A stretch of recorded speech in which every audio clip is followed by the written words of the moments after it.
Shalom, igreja, shalom, povo lindo de Deus. Nós estamos aqui mais uma vez para falar sobre a arte de influenciar pessoas e hoje nós vamos tratar os princípios de liderança. E o princípio que nós vamos tratar hoje é como se tornar um exemplo que outros desejam seguir. John Maxwell, em seu livro 5 níveis de liderança, ele diz que no primeiro nível as pessoas seguem o líder porque são obrigadas a segui-lo.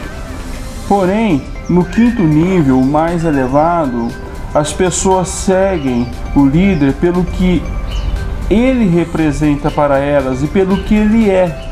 Em outras palavras, no 5º nível, ele se torna um exemplo para seus liderados que esses desejam segui-lo. Algumas pessoas se encontram no primeiro nível, alguns líderes se encontram no primeiro nível, outros no segundo, terceiro, quarto, quinto, enfim.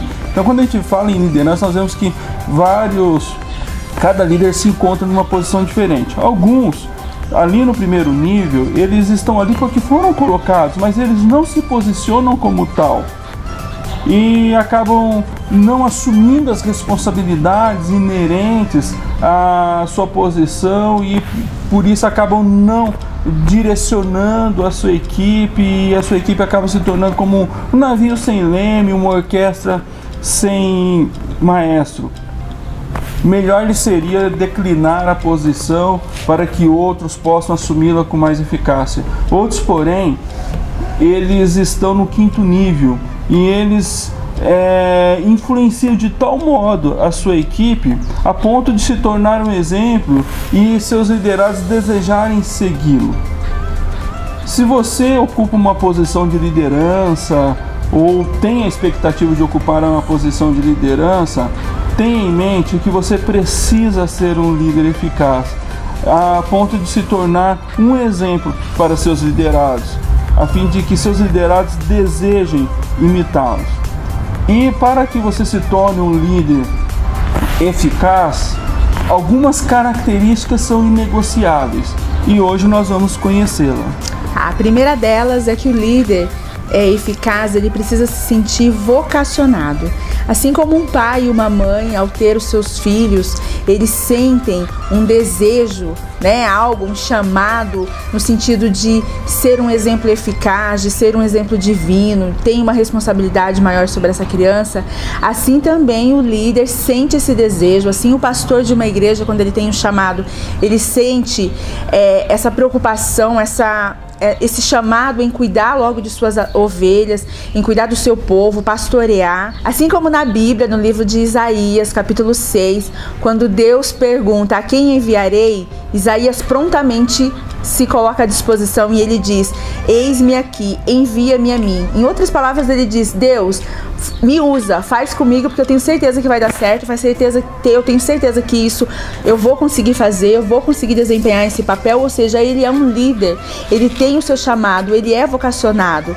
Assim também o líder, ele precisa ter essa atitude, não esperar ser mandado, mas já se prontificar e cumprir a tarefa a que precisa ser cumprida.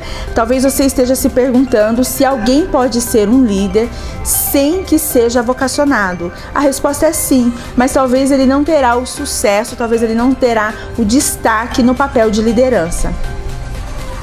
O líder eficaz, ele deve ser capaz de se comunicar. O maestro, embora ele saiba tocar alguns instrumentos, enquanto ele rege uma orquestra, ele não toca nenhum instrumento. Porém, a beleza, a perfeição na execução da peça musical está diretamente relacionada a como ele se comunica com seus músicos. Na liderança é assim também. O líder, ele não pode executar a sua missão sozinho, mas o sucesso da execução da sua missão está diretamente relacionado a como ele se comunica com a sua equipe. O líder, na maioria das vezes, ele não executa as tarefas operacionais, mas ele as delega. E ao delegá-las, ele precisa ter clareza na forma de se comunicar, ele precisa ter clareza na forma de delegar essa tarefa para que as tarefas sejam executadas da forma como se é esperado. Porém, para que a comunicação seja eficaz, o líder ele precisa ter autoconfiança. E um líder que não tem autoconfiança, ele tem dificuldade de confiar no seu time. Então nós vemos que a confiança, a autoconfiança é o alicerce. O líder que não tem autoconfiança, ele não consegue fazer com que os seus liderados confiem nele. E aí dá esse truncamento de confiança, essa insegurança geral, e ele não vai conseguir transmitir com clareza aquilo que ele precisa comunicar. Então tenha em mente, os grandes líderes, ele é capaz de se comunicar com bastante clareza e eficácia. Tá, a terceira característica é que o líder eficaz, ele é criativo ao enfrentar as suas dificuldades. Tem uma frase bacana do grande poeta grego Homero que diz: a adversidade possui o efeito de despertar talentos que, em circunstâncias favoráveis, permaneceriam adormecidos. E aí eu quero trazer agora duas histórias rápidas. A primeira delas é sobre criatividade. A primeira delas é sobre um casal de sitiante. Eles tinham um sítio numa região baixa, numa região que em toda época de chuva alagava, e eles criavam galinhas. Então toda vez que chovia, o esposo corria com as galinhas, levava as galinhas para um lugar mais alto, e depois passava a chuva, tinha que levar as galinhas para um lugar mais baixo. E um dia ele, muito cansado, ele chegou para sua esposa e falou: mulher, eu não aguento mais essa vida, eu não tenho dinheiro para comprar outro lugar e eu não tenho como vender esse, e eu não aguento mais carregar galinha para cima, galinha para baixo, e morre um monte de galinha toda vez que chove. E a mulher olhou para ele calmamente e disse: vamos trocar as galinhas por patos. Olha que coisa fantástica, né? Um segundo exemplo é o irmão de Walt Disney. Ele conta que Walt, quando ele estava na 5ª série, ele estava numa atividade de sala de aula e a professora pediu que eles desenhassem desenhos livres. E quando a professora passou por ele, ele havia desenhado flores, e todas as flores tinham um rostinho. E a professora então chama a atenção dele, Osíris, e diz: uau, mas está errado, flores não possuem rostos, né? Flores não têm rostinho. E ele fala: as minhas possuem.